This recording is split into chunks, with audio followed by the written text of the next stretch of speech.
Hi, Mystery Recap here. Today, I'm going to explain an American science fiction called Knowing.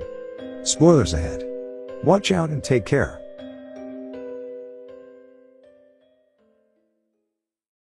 In 1959, a small girl, a recluse called Lucinda, is in school. It's playtime. But she is away from the other kids, with voices whispering around her. Their teacher, Miss Taylor, comes to call off the play break. She had to call Lucinda separately because she wouldn't budge. Next, the teacher is in front of the class. She reminds them that tomorrow is the school's official opening day. She tells them that the school celebrates its opening with a competition, in which students draw a picture of what they believe will happen in the future. The children are excited and begin to draw different things, except for Lucinda Embry, who is guided by whispering voices to fill her paper with a series of numbers. Before she can write the final numbers, the allotted time for the task expires, and Miss Taylor collects the students' drawings. The works are stored in a time capsule to be opened 50 years later. The next day, on the opening of William Dawes Elementary School, the principal welcomes everyone and announces the burial of the time capsule. 50 years from now, their descendants will dig this time capsule up. After the time capsule was buried, Miss Taylor notices that Lucinda has gone from where she was. The staffs begin calling her name, looking for her within the school. Miss Taylor goes down a staircase and hears some noise behind a door. On opening the door, she finds frightened Lucinda with blood on her hands. She had written some things on the door with her fingers. This is the remaining numbers that she hasn't finished writing the day before. She looks very scared, and asks the teacher to make the whispers stop. Fast forward to 50 years later, the movie's present day. An astrophysicist, John, finds it difficult to control his depression after losing his wife. He has trouble believing that there's meaning in life after his wife has died in a fire accident. He also has a son, Caleb, who also struggles to move on. The next morning, at Caleb's school, the current principal announces the unveiling of the 50-year-old legacy, the time capsule, that was buried 50 years ago. She calls on old Miss Taylor, the same teacher from 50 years ago, to do the honors. The capsule is opened and the children each receive an envelope. Caleb receives the letter from Lucinda, and opens to find numbers on the paper instead of drawing like everyone else. While staring at the paper, he begins hearing whispers from everywhere, and notices a figure standing far away from the school, but it's gone when he checks again. At home, Caleb tries to ask permission to go to a friend's place for a sleepover. While talking, his dad notices the paper from the school and queries him about it. He wasn't supposed to bring it home. Once John puts Caleb to bed, he starts to get curious about the list of numbers himself. He accidentally puts a whiskey glass on top of it, and it makes a circle around specific numbers. He puts a set of numbers on a whiteboard and he quickly realizes that this means September 11, 2001, of course being the attack on the Twin Towers in New York City which killed 2,996 people, lining up perfectly with these numbers. Certain that this is just a coincidence, he puts all the numbers on the whiteboard and investigates further. He figures out that the list is full of similar things. Dates, years, and lives lost at specific tragic events such as explosions, crashes, earthquakes, hurricanes, etc. These are all listed in the order that they would have happened since 1959. He uses red circle for the date of the tragedy, and blue for the death count. But there are some uncircled numbers that he can't quite figure out what they mean. So the next day, John talks to a colleague, Phil, about the numbers on the paper. He explains that every set of numbers matches a major disaster in date and lives lost, and the predictions of the numbers have been consistent. Even the date his wife died was also there. John tells him there are 3 sets of numbers that hasn't happened yet, and one of them showing 81 people would die somewhere tomorrow. Phil refuses to believe because it's too crazy to be true, and thinks that the numbers are just coincidences, as there are also uncircled numbers on the paper that apparently has no meaning. He suspects that someone may be playing a joke on John. John begins to search for more details. He goes to Miss Taylor, who was Lucinda's school teacher back in 1959, when the time capsule was buried. He wants to verify the authenticity of the letter. Miss Taylor confirms that this is the original, and tells John about Lucinda scratching on the door after the burial of the capsule, and the weird circumstances surrounding it. John expresses his desire to meet Lucinda, but it turns out that Lucinda had passed away due to a drug overdose several years ago. At home, while trying to get some contacts over the phone, he sees a couple of strange men pull up to the yard in a car. Caleb goes up to the car, and the strange men give Caleb a rock without actually saying anything to him, which of course freaks John out. He reminds him to stay away from strangers and sends him inside the house.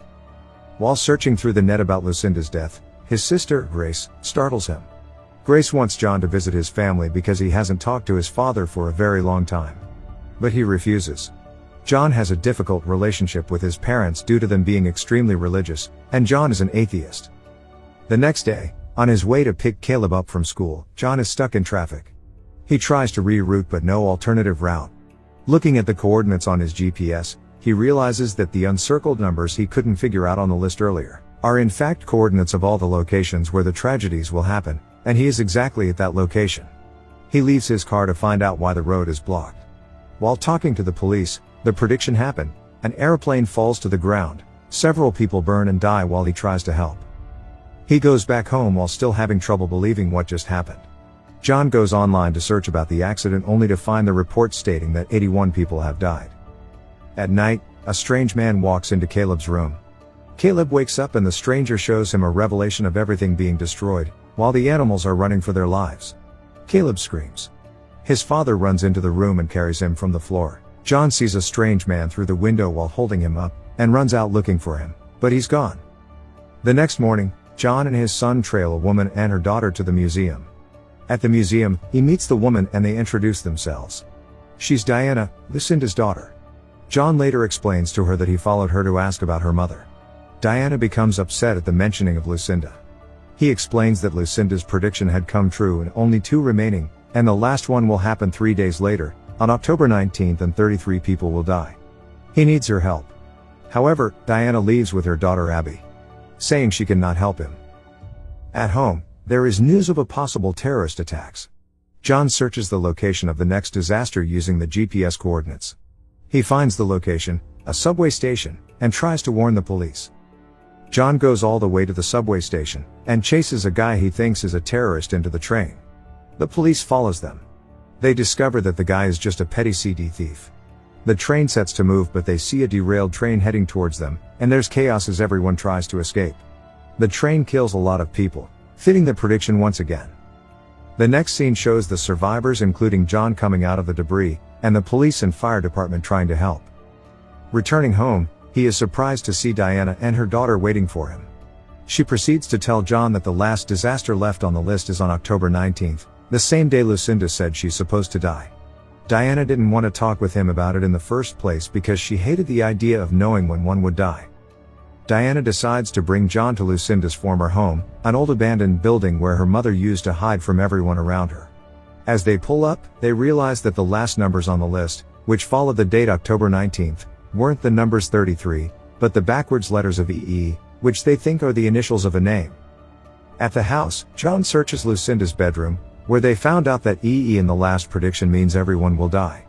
He also finds many of those black stones in the house, like the one Caleb received. Outside, Caleb and Abby are in the car waiting for them to return. They both start to hear whispers and see those strange figures. The whispers call on them to come. Poor Abby almost got taken, but Caleb uses the car horn to call attention. John and Diana run to them, but the strangers were gone. John sights one of them and runs after them. Finally catching up to the man, he asks what he wants, but the man opens his mouth, and huge bright light comes from it, and he disappears. They return to John's house, and can't believe Lucinda predicted the death of everyone tomorrow, and this could be their last night together. The next morning, John wakes up seeing Abby's drawing. Suddenly, he realizes that the final disaster may have something to do with the sun. John finds that the last prediction, which is tomorrow, was in tandem with a research he had done about super flares from the sun hitting the rest of the solar system and destroying everything. He quickly goes to the observatory and checks on the recent readings of the sun, which shows abnormal levels of solar radiation. He thinks that a large solar flare may occur very soon, and that may be the cause of humanity's destruction. Back at John's house, they prepare to go hide in an underground cave where Diana used to play as a child. It's time to go. He goes to call Caleb, but finds him at his desk writing a similar list that Lucinda did. From what Caleb was writing, he gets the sense that Lucinda's writing on the door 50 years ago was fundamental to the last prediction, so they go back to the school. He removes the particular door, takes it home, and begins to unveil the writing. Diana is impatient and wants to get to the caves before doom comes, so she steals the kids and drives to the caves. John finally gets the numbers from the door, and he assumes this is the coordinate where they can survive this disaster, but when he comes out, everyone is gone, which prompts him to chase them from behind. Diana stops at a gas station. At the station, She watches the government announce that there's trouble coming and everyone should take shelter, preferably underground. Diana goes to call John to tell him where they are. John tells her that the safe haven might be at Lucinda's old home according to the coordinates, but she's scared and refuses to go there. While still on the phone, the strangers steal her car with the kids inside. She also steals a car, and tries to follow them, but runs into a half-truck. She breaks her neck, and later dies in front of John, at exactly 12 midnight according to her mother's prediction. John drives to Lucinda's abandoned home, and follows a car-ridden path into the bush. He finds many of those black stones there. Finally, he sees one of the strange men and threatens to shoot. Caleb stops him and tells his father that the strangers have been protecting them this whole time, and that they must go with them in order to be saved. It turns out that they were the ones who sent the messages about the major disasters trying to save humanity from being completely destroyed. They then reveal an ark up in the sky. John is astonished. It's time to go. But the strangers will only allow the children go with them. Only the chosen must go. Caleb cries. Caleb and his father say their last goodbyes. And the men turn to shining bodies, and the ark leaves. Up in the sky, many of such ark had come to several other places on earth, they are also leaving. John wakes up in the morning on that ground. He navigates the now rowdy city to his family house. His sister meets him with a hug and he tells her, Caleb is safe. He enters the house and hugs his father, then his mother and his sister joins for a group hug. The sun flare starts to destroy everything, and takes them too in their group hug. As the movie ends, the ark drops the children at different places and goes away. Caleb and Abby run through the field towards a huge tree. Now, for the explanation. At the end of the movie, the beings who have been whispering into Lucinda's and Caleb's ears finally reveal themselves as a more evolved alien race, who have been selecting few humans and animals to save from the imminent destruction of the planet. Since there were other spaceships leaving the Earth, it's possible that these humanoids whispered the same messages to other people around the world. So, why were only the children taken? Aren't children too young to take care of themselves? We can assume that the other children were children with various types of knowledge and skills. Maybe the Whisper people chose some specific children who would be great at working together. They took children because they wanted a fresh start. Adults would just go to the new planet and try to recreate what they had on Earth and end up destroying the planet. Children are more of a blank canvas, and will have a more open mind as they grow older, and learn to understand why the aliens do this. It's also entirely possible the aliens don't simply leave the children there to fend for themselves. It's possible they stay in the skies and observe, and then come down to the planet to teach the kids how to build and how to survive. That's my explanation for the movie. Subscribe for more videos like this. Turn on the notifications and leave a like to help the channel out. Thank you for watching.